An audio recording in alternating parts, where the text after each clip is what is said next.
البدع والأهواء، أهل البدع العقائدية وأهل البدع السياسية.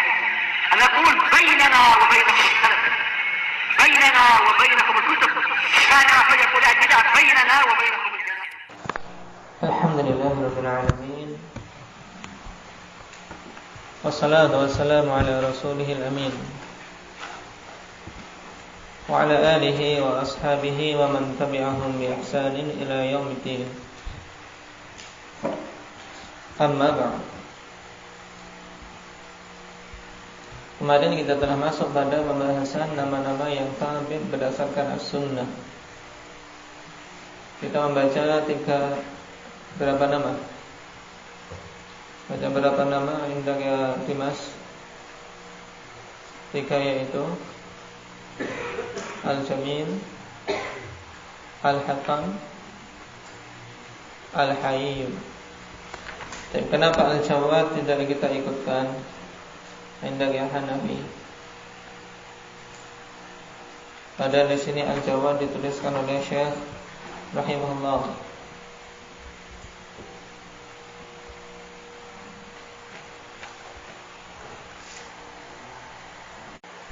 Baik, dikarenakan hadis yang menetapkan tentang nama tersebut dhaif. Datang dari beberapa jalan tapi semuanya kedhaifannya parah. Apa makna al-hayyu? Hendak ya Hudzaifah. Zat yang maha pemalu. Malu yang bagaimana?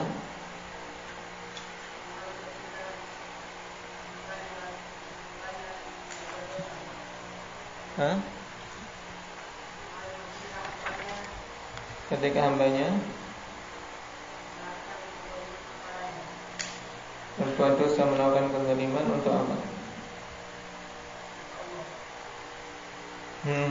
Maksudnya yakni ya malu, yaitu Allah Subhanahu wa ta'ala tidak membuka dan membongkar aib-aib hambanya tatkala mereka berbuat kemaksiatan, tapi Allah tutup. Sehingga malu yang dimaksud di sini apakah seperti malunya manusia atau tidak, masih Hudzaifah? Apakah malu yang ada pada Allah seperti malunya manusia? Tidak. Tapi sifat malu yang sesuai dengan keagungan Allah Subhanahu wa ta'ala. Sifat malu yang sesuai dengan keagungan Allah Subhanahu wa ta'ala. Dalil untuk tetapnya nama ini apa, Ja'far?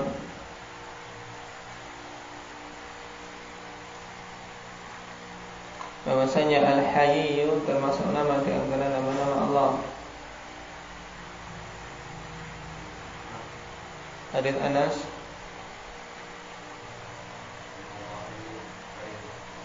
Innallaha hayyun karim yastahyi an yarudda 'abdahu an yarudda yaday 'abdihi sifra.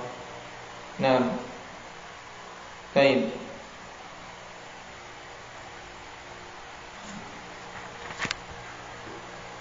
Sekarang kita masuk pada nama Allah Subhanahu wa ta'ala Ar-Rabb.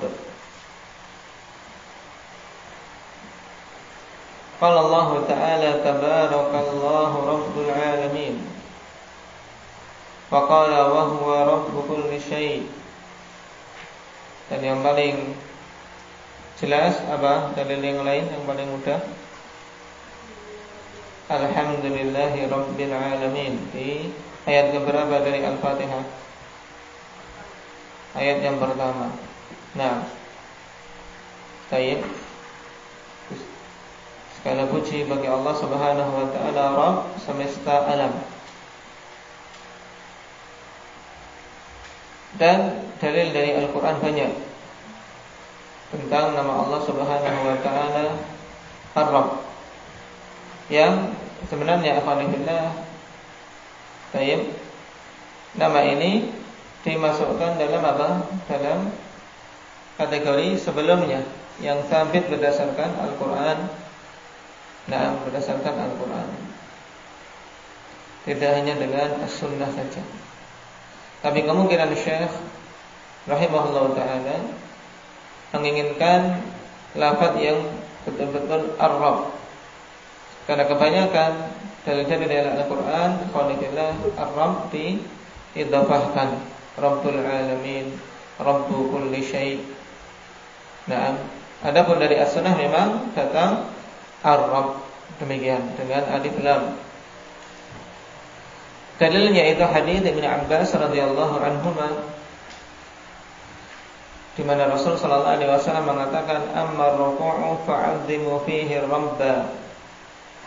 Adapun ruku' maka agungkanlah padanya ar-Rabb, yaitu agungkanlah padanya Allah Subhanahu wa taala. Yang di antara namanya adalah ar-Rabb. Indahnya wahyu, bagaimana kita menunaikan perintah dari Nabi sallallahu alaihi wasallam ini?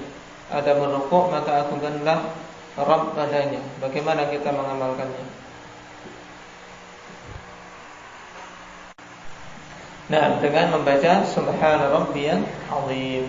Subhana Rabbiyal Azim. Inilah yang dimaksud, yaitu ketika rukuk kita memperbanyak bacaan Subhana Rabbiyal Azim, karena disitulah apa? Pengagungan terhadap Allah Subhanahu wa ta'ala. Baik. Dan ini sharih ar-Rabb, ya, ar-Rabb, tanpa diidhafahkan kepada sesuatu pun, tapi datang secara mutlak dengan alif lam. Dalil yang lain, wa haditsu rajulin minas sahabah. Baik. Lasta Rabbana lakin Rabbuna Allah. Hadis laki-laki seorang dari kalangan sahabat, di mana Nabi sallallahu alaihi wasallam mengatakan lasta Rabbana lakin Rabbuna Allah. Engkau bukanlah Rabb kami, akan tapi Rabb kami adalah Allah Subhanahu wa ta'ala. Baik, Rabbuna. Rawahu Ahmad wa sahahu Syekh Mubil rahimahullah ta'ala. Wa hadithu Abi Bakrah radhiyallahu anhu wa fihi inna rabbi qatala rabbak. Hai Kisra. Nabi sallallahu alaihi wasallam mengatakan inna rabbi, sungguhnya Rabbku, yaitu Allah Subhanahu wa ta'ala, qatala rabbak, telah mematikan Rabbmu, yaitu siapa? Kisra. Ini sebagai bentuk penghinaan terhadap mereka. Bagaimana mereka menyembah Kisra, menyembah raja-raja mereka dalam keadaan dia akan mati. Maka tatkala Kisra mati, Allah katakan inna rabbi qatala rabbak. Berarti apa? Seharusnya kalau mereka berakal, ya harus menyembah kepada Allah Subhanahu wa ta'ala semata. Rawahul Bazzar wa sahahahu Syekhuna fil Jami' as-Sahih. Maknahu sekarang. Qala Sa'di rahimahullahu ta'ala huwal murabbi jami'a ibadihi bit-tadbiri wa asnafin ni'am. Wa akhassu min hadha tarbiyatuhu li isfa'ihi bi islahi qulubihim wa arwahihim wa akhlaqihim. Wa li hadha aktsaru du'a'ihim lahu bi hadzal ismil jalil li'annahum talabu minhu tarbiyah al-khassah. Sa'di mengatakan Ar-Rabb huwal murabbi jami'a ibadihi bit-tadbir. Ya. Dialah al-murabbi, ya, zat yang telah menciptakan, memiliki dan mengatur semua hamba-hambanya dengan pengaturan. Wa asnafin ni'am, dan dengan berbagai macam kenikmatan-kenikmatan.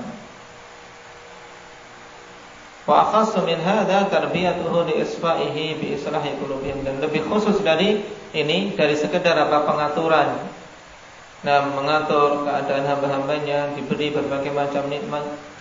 Yang lebih khusus dan juga masuk dalam keumuman cakupan nama Allah Ar-Rabb, yaitu apa? Tarbiyatuhu li isfa'ihi bi islahi qulubihim wa arwahihim wa akhlaqihim, yaitu Nah, pemeliharaan dan pengajaran dari Allah Subhanahu wa taala, nah, untuk mereka bisa menjadi hamba-hamba yang pilihan. Nah, li asfiyaihi, ada ayatnya ya. Tarbiyatuhu li asfiyaihi. Hamzahnya ditulis ini kurang hamzah qat, sehingga tidak membingungkan lagi. Tarbiyatuhu li asfiyaihi bi islahi qulubihim, yaitu tarbiyah Allah. Tarbiyah ikhwanifillah mencakup memelihara mereka, memberikan pengajaran kepada mereka, memberikan ilmu kepada mereka. Nah, tarbiyah Allah Subhanahu wa taala kepada hamba-hambanya yang pilihan. Asfiya, nam sofi namanya. Nah, hamba-hambanya yang terpilih. Nah, tarbiyah Allah Subhanahu wa taala kepada hamba-hamba pilihannya bi islahi qulubihim, dengan perbaikan hati-hati mereka, wa arwahihim, dan roh-roh mereka, wa akhlaqihim, dan akhlak-akhlak mereka. Ini dan ini hanya Allah Subhanahu wa taala berikan alhamdulillah kepada hamba-hambanya yang dicintai. Nah, karena tarbiyah Allah Subhanahu wa taala terbagi menjadi dua, alhamdulillah. Tarbiyatun ammah, ini diberikan kepada semua makhluknya, sehingga semua makhluk mereka Mereka bisa mempertahankan hidupnya, bisa mengusahakan mencari makan, bahkan binatang-binatang. Nah, siapa yang mengajarkan kepada makhluk-makhluk hidup, hewan-hewan melata, untuk bisa mereka mencari makan? Ya Allah Subhanahu wa taala. Burung bisa terbang, Allah Subhanahu wa taala. Ikan bisa berenang, dan seterusnya. Ini semuanya tarbiyah dari Allah Subhanahu wa taala. Jenis apa? Jenis apa? Tarbiyah ammah. Tarbiyah ammah. Adapun tarbiyah yang khassah, ini hanya Allah berikan kepada hamba-hambanya yang khusus, hamba-hamba pilihan. Nah, dengan memberikan taufik untuk mereka bisa memperbaiki hati-hati mereka, memperbaiki jiwa mereka dan akhlak mereka dengan ilmu agama ini. Baik, walihada aktsaru du'aihim lahu bihadzal ismi. Oleh karena itulah kebanyakan doa hamba-hamba pilihan tersebut kepada Allah Subhanahu wa taala dengan menyebut hadzal ismil jalil, dengan menyebut nama yang agung ini. Dengan apa? Dengan isim Rabb. Makanya ikhwanillah banyak doa-doa para nabi, Rabbana hab lana min azwajina Rabbi ij'alni muqimas shalah, Rabbana la tadharni farda. Apalagi Rabbana la tuzigh qulubana. Apalagi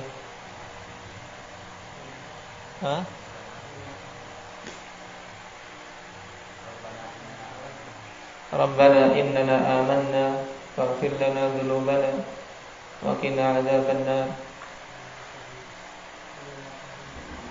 Rabbana lakal hamdu.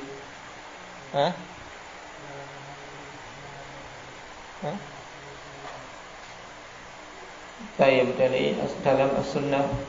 Dan banyak sekali akhwanillah doa-doa yang diawali dengan apa? Rabbana, yang diajarkan oleh Nabi sallallahu alaihi wasallam maupun yang tersebutkan dalam Al-Qur'an. Kenapa akhwanillah? Li'annahum talabu minhu at-tarbiyatal khassah. Dikarenakan mereka meminta dari Allah Subhanahu wa taala tarbiyah yang khusus. Tarbiyah yang khusus. Misalnya, Rabbana la tuzigh qulubana. Wahai Rabb kami, jangan Engkau simpangkan hati-hati kami. Kita meminta tarbiyah yang khusus agar hati kita ini diatur oleh Allah, diarahkan kepada apa? Yang baik, jangan dipalingkan. Seorang seperti misalnya doa Nabi Zakaria. Nah, doa Nabi Zakaria tatkala beliau berharap mendapatkan keturunan. Dan mendapatkan keturunan, mendapatkan anak adalah anugerah dari Allah. Ini masuk juga dalam cakupan rububiyah. Maka beliau berdoa, Rabbi la tadarni farda wa anta khairul warithin. Wahai Rabbku, jangan engkau biarkan aku sendirian. Dalam artian setelah mati tidak ada pewaris, tidak ada yang meneruskan. Tentunya kita semua ikhwanillah ingin memiliki apa? Orang-orang yang meneruskan usaha kita. Kita menghafal Al-Quran, ingin memiliki anak-anak yang bisa meneruskan. Kita bisa membaca kitab, ingin anak-anak kita bisa membaca kitab, berdakwah, meneruskan, sehingga tidak terputus silsilah dalam usaha kita. Dan Nabi Zakaria juga demikian. Rabbi la tadarni farda wa anta khairul warithin. Wahai Rabbku, jangan engkau biarkan aku sendirian, dan engkau adalah sebaik-baik pewaris yang mewariskan. Ini semuanya masuk dalam apa? Tarbiyah khassah. Nah, jadi kesimpulannya akhwanillah, makna ar-Rabb. Makna ar-Rabb yaitu apa? Zat yang memiliki sifat rububiyah. Nah, memiliki sifat rububiyah yang telah menciptakan dan menguasai serta mengatur semua hambanya. Baik, yang pengaturan tersebut ya, sifatnya umum dan khusus.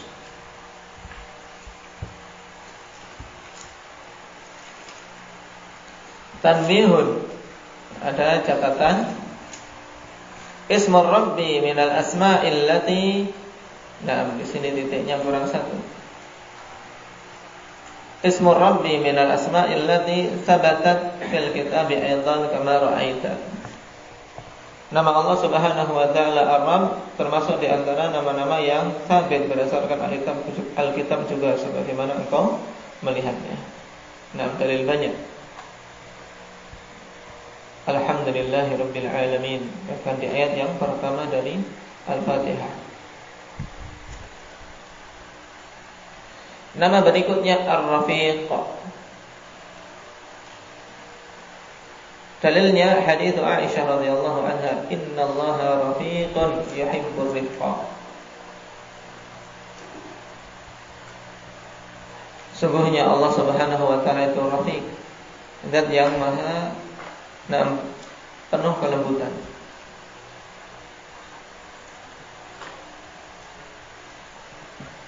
Yuhibbur rifqa, dan mencintai kelembutan. Makanya Rasul sallallahu alaihi wasallam menganjurkan kepada umat ini ikhwanillah dalam hadis yang banyak untuk memiliki sifat lembut pada semua perkara. Nah, taib dan arif kepada semua perkara ikhwanillah sesuai dengan keadaannya. Tidak yang dimaksud dengan rif itu adalah kemudian seorang lemah. Nah, tidak. Nah, merupakan rif terhadap anak. Nah, terkadang juga apa? Dimarahi. Ini termasuk rif terhadap anak. Tapi dengan apa? Dengan marah yang sesuai dengan kadar dan porsinya.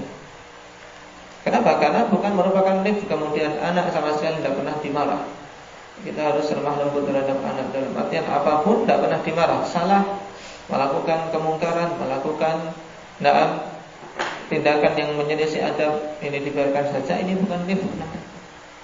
Karena kita tidak lembut, tidak kasihan terhadap anak tersebut ketika dia melakukan kesalahan, tapi dengan ditegur. Nah, dalam menegur ini sesuai dengan kadar kesalahan yang dilakukan.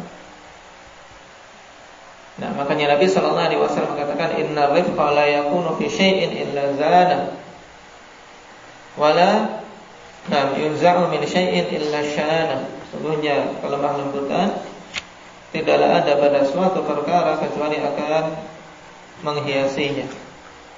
Kalau kasar, ini akan menjadikan perkara buruk, apalagi dalam dakwah. Nah, demikian pula dalam mendidik anak-anak kita. Makanya kebanyakan anak kita yang mendidik dengan kasar, keras, ingin mendidik anak seperti mendidik robot. Baik, ingin mendidik robot, baik, atau ingin mendidik seperti anjing, dalam artian salah pukul, Taib setelah tendang, ini tidak akan berhasil, malah akan menjadi pendendam ketika apa? Ketika besar kelak. Dan ini mujarrab, tapi apa? Butuh rifq. Kenapa? Hati. Mendidik itu yaitu menata hati, bukan apa? Menata luar, menata fisik. Tidak. Beda kalau binatang ya salah pukul akan belok. Nah, kayak kuda kalau mau dibelok ya tarik, ya kan? Kalau ingin cepat dicambuk. Nah, tapi kalau manusia enggak. Nah, maksudnya enggak. Iya, memang kadang-kadang. Ya, kadang-kadang. Baik. Sesuai dengan kondisinya. Nah, ini penting. Inna rifqa la yakunu fi syai'in illa zana. Kelembutan afanillah tidak ada pada suatu perkara kecuali akan menghiasinya, dan sebaliknya.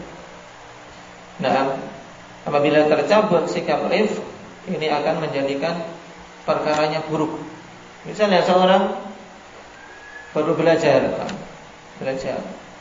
mengenal manhaj salaf, pulang, melihat di rumahnya semuanya banyak foto-foto, pulang pertama kali ambil masuk 2 kali semua. Saya pada televisi di rumah ambil palu digepuk, dan besok bisa-bisa tidak boleh belajar. Kamu ini belajar dari mana ini? Hanya masuk Quran, terpapar pemahaman radikal. Baik. Nah, ini baik, tidak betul. Karena ingkarul munkar butuh juga rifq. Nah, butuh juga rifq. Mencari jalan yang paling bagus. Apalagi berhubungan dengan orang tua dan hak milik orang lain. Ini penting. Bukan berarti kemudian tidak mengingkari kemungkaran, tapi menempuh apa? Menempuh cara yang paling bagusnya. Diawali dengan cara yang lembut. Nah, Allah Subhanahu wa taala di antara namanya Ar-Rafiq. Ar-Rafiq yuhibbur rifqa, dan mencintai apa? Ar-Rifq, mencintai kelemah lembutan. Subhanallah. Makanya kita kalau ingin dicintai oleh Allah, berusaha bersiap berhias dengan sifat ini. Wa ja'a Aisyah radhiyallahu anha, berhubungan dengan kisah di akhir waktu menjelang wafatnya Nabi sallallahu alaihi wasallam, yang tiba-tiba Nabi sallallahu alaihi wasallam mengucapkan balir rafiqil a'la, balir rafiqil a'la. Yaitu tatkala Nabi sallallahu alaihi wasallam diberi pilihan, karena semua nabi alhamdulillah diberi pilihan. Nah, sebelum wafatnya apakah masih ingin hidup lebih lama lagi, ataukah ingin segera dipanggil. Nah, ketika Nabi sallallahu alaihi wasallam diberi pilihan, memilih untuk bersama dengan Ar-Rafiqil A'la. Ar-Rafiqil A'la yaitu zat yang maha penuh kelembutan, yang maha lemah lembut dan yang maha tinggi, yaitu ingin untuk segera berjumpa dengan Allah Subhanahu wa taala. Karena mereka hamba-hamba yang saleh. Ketika wafat, keutamaan, kemuliaan telah menanti mereka. Sehingga siapa yang memilih hidup di dunia dengan penuh ujian, dan perkara-perkara yang berat, ketika telah tahu bahwasanya di akhiratnya adalah kebaikan dan nikmat. Ini para anbiya, mereka jelas. Adapun kita alhamdulillah, maka yang kita minta adalah al-afiyah, bisa selamat, dan minta kepada Allah yang terbaik ketika hidup maupun ketika mati. Ma'nahu qala Ibnul Qayyim wa huwa ar-rafiqu yuhibbu ahla rifqi bal yu'tihimur rifqa fawqa amani. Dialah ar-rafiq, dan yang maha penuh kelembutan dan lemah lembut. Yuhibbu ahla rifqi, yang mencintai mencintai orang-orang yang memiliki kelemah lembutan. Bal yu'tihimur rifqa fawqa amani, dan bahkan Allah Subhanahu wa taala memberikan kepada mereka kelemah lembutan di atas semua yang kita angan-angankan. Mencintai orang yang memiliki sifat lemah lembut, dan Allah memiliki sifat kelemah lembutan terhadap hambanya yang di atas semua yang kita bayangkan. Nah, bagaimana tidak, Allah Subhanahu wa taala banyak memberikan tangguh kepada hamba-hamba yang berbuat durhaka. Nah, ditegur dengan dengan sakit, tidak langsung ditimpakan malapetaka. Kita ditegur dengan adanya gerhana-gerhana, tidak langsung jagat raya dihancurkan. Ditegur dengan banjir yang ringan sebelum banjir yang besar, dan seterusnya. Ini bentuk rifq yang di atas semua perkara yang kita bayangkan. Cuma kebanyakan manusia tidak sadar. Yuqal Allahu rafiqun bi ibadihi minar rifqi war rafah. Nah, dikatakan bahwasanya Allah itu rafiq bi ibadihi. Nah, lemah lembut terhadap hambanya, yaitu dari kata ar-rifq, minar rifqi war rafah, ya, berupa sifat kelemah lembutan dan kasih sayang. Sehingga antara ar-rafiq dan nama yang diambil dari kata darinya ar-rafah, sifat ar-rafah, indah ya Arin, ar-rauf. Antara nama Allah Subhanahu wa taala ar-rafiq dengan ar-rauf, ikhwanillah, sangat dekat. Kenapa? Karena padanya menunjukkan sifat lemah lembut Allah terhadap hamba dan sifat kasih sayang Allah. Nah, Allah menyayangi hamba-hambanya. Dan Allah Subhanahu wa taala bersikap lembut terhadap mereka. Kemudian juga masuk di dalamnya juga Al-Latif, ya. Masuk di dalamnya juga yang dekat Al-Latif. Ini juga karena Allah Subhanahu wa taala latifun bi ibadi. Nah,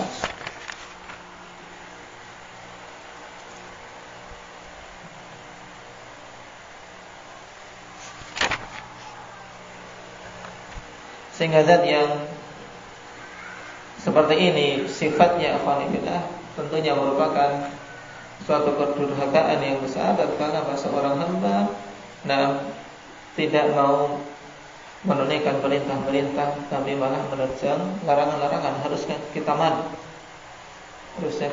malu.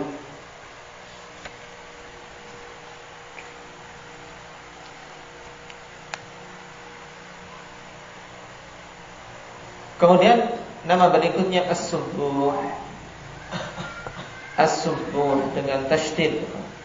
Subbuh.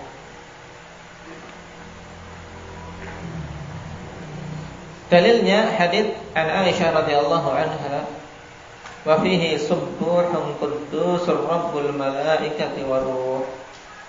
Ini telah kita lewati dalam pembahasan Al-Quddus.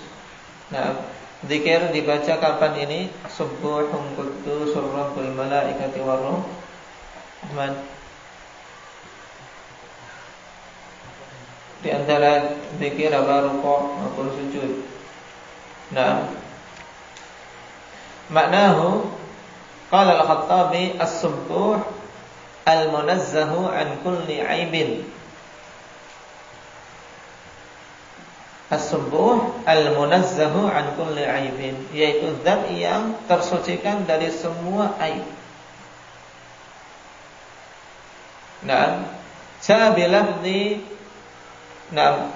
fu'ul subbuh min qaulika sabbahtullah. Datang dengan lafaz fu'ul, ya, subbuh, dari perkataanmu sabbahtullah, yaitu sabbahtullah. Aku mensucikan Allah. Bertasbih kepada Allah maksudnya kita mensucikan Allah dari semua semua aib dan semua celah. Karena Allah Subhanahu wa taala zat yang maha sempurna. Wa qala Ibnu al-Mandzur fi lisan al-Arab wa qala Abu Ishaq wa laysa fi kalam al-Arabi bina'un ala fu'ul bidhammi awwalihi, ya, ghaira hadainil ismaini al-jalilain. Baik. Ini faidah lugawiyah, Pak. Faidah lugawiyah selain faidah aqdiyah dalam sisi akidah. Tidak ada dalam kalam Arab, ya, baik, bina ala fu'ul, yaitu suatu isim datang dengan wazan fu'ul dengan mendhammah awalnya, kecuali dua nama yang agung ini. Baik, yang dimaksud dua nama yang agung ini apa? Subuh dan Quddus. Subuh dan Quddus. Wa zada ba'duhum asma'an ala hadzal wazn. Dan sebagian mereka menambah nama-nama yang lain di atas apa wazan ini. Ini perkataan ulama, tapi Abu Ishaq menegaskan dua nama ini yang datang dengan wazan fu'ul, yaitu subuhun Quddus.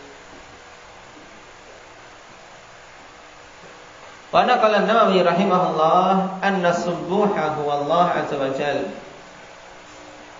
Nah, as-subuh yaitu Allah Subhanahu wa taala. Kalau itu nama di antara nama-namanya.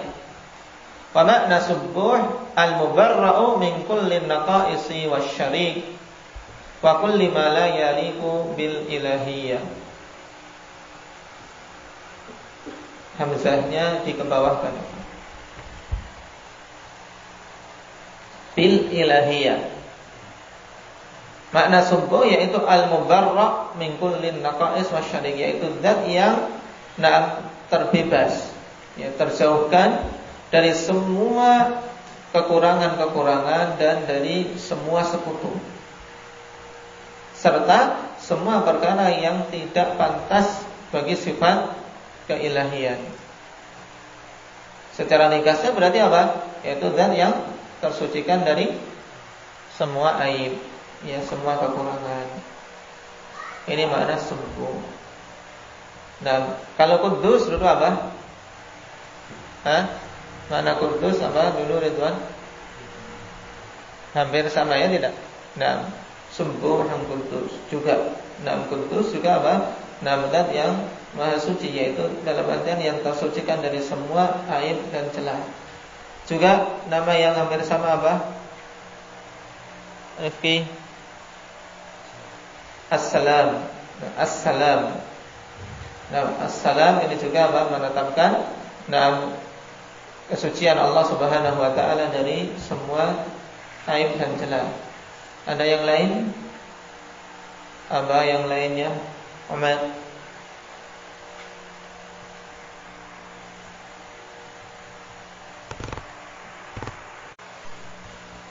Nah, Al-Hamid.